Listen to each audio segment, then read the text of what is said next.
go hard.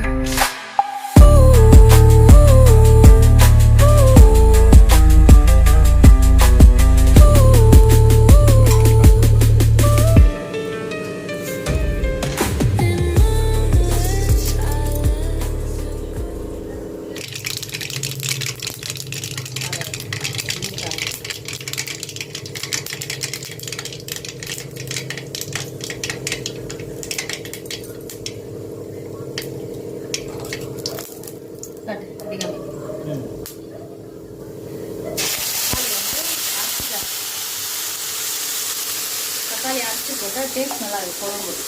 அதனால் நான் இப்போ அரைச்சிட்டு போட்டேன். இந்த மாதிரி காரக்குழம்பு இதுக்கெல்லாம்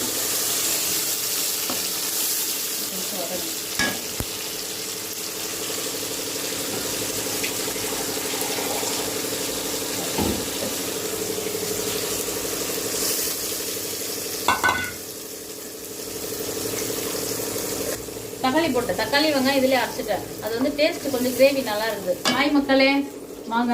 ரொம்ப நாள் ஆச்சு வீடியோ போட்டு. எப்படி இருக்குங்க எல்லாரும்? இன்னைக்கு வந்து காரக்குழம்பு தவிர கத்திரிக்காய் உருளைக்கிழங்கு போட்டு குழம்பு வைக்கலான்ட்டு வெங்காயம் கட் பண்ணி நான் போடல. வெங்காயம் தக்காளி அரைச்சிட்டு தாளிச்சா ரொம்ப நல்லா கிரேவி. இது அப்படியே கொஞ்சம் பச்சை வாசனை போகணும். போடலாம், மஞ்சள் போட்டுடலாம்.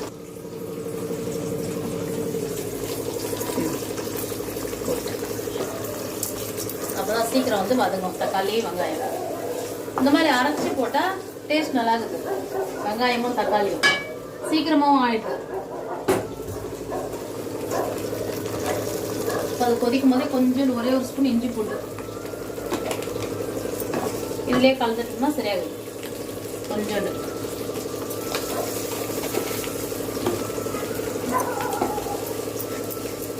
இது மூணு கொதிச்சு அந்த எண்ணெய் வந்து மேலே வரணும்.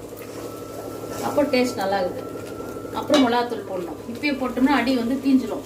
கொஞ்சம் அது கொதிக்கணும். அது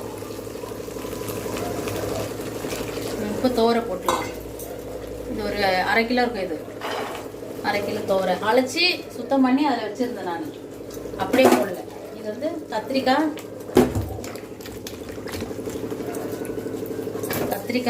உருளைக்கிழங்கு ஒரு 2 உருளைக்கிழங்கு இங்கே காமிப்பா. 2 உருளைக்கிழங்கு.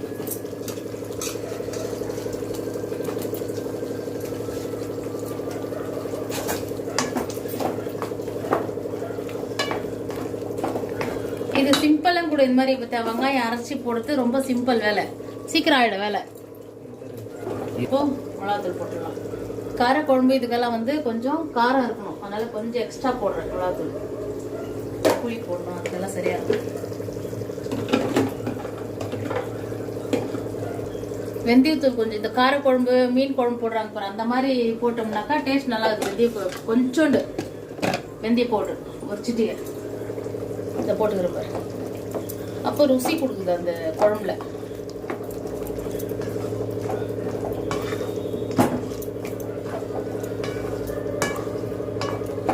இந்த தேங்காய் ஊற்றிடலாம். அடுத்தது தேங்காய் வந்து ஒரு 1/2 முடி.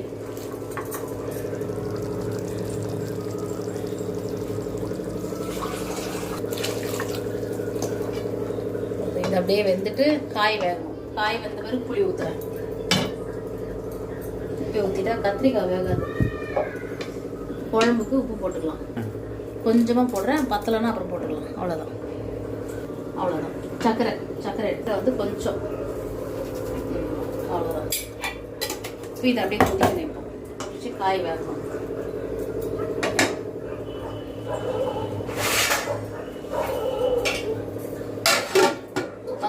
காய் வேகும்.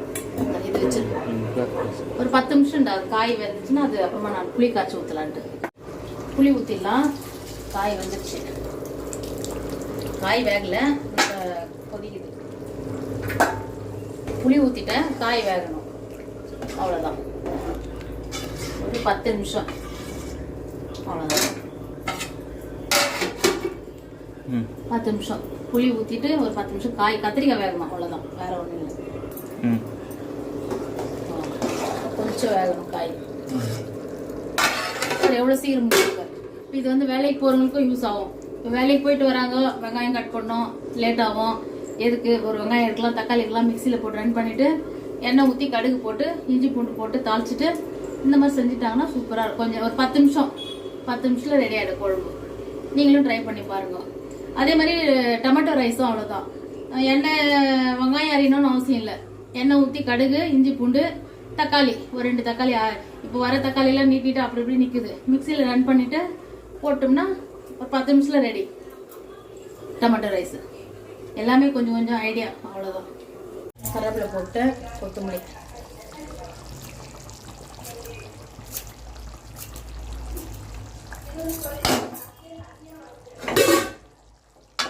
அவ்வளோதான். போதும், உள்ளத்திக்கு போதும்.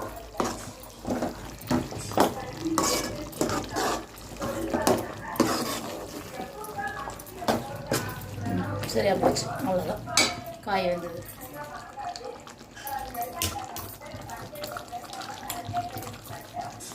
காய் பார் கரெக்டாக வந்துடுது பார். அவ்வளோதான், இவ்வளோதான் வேகணும்.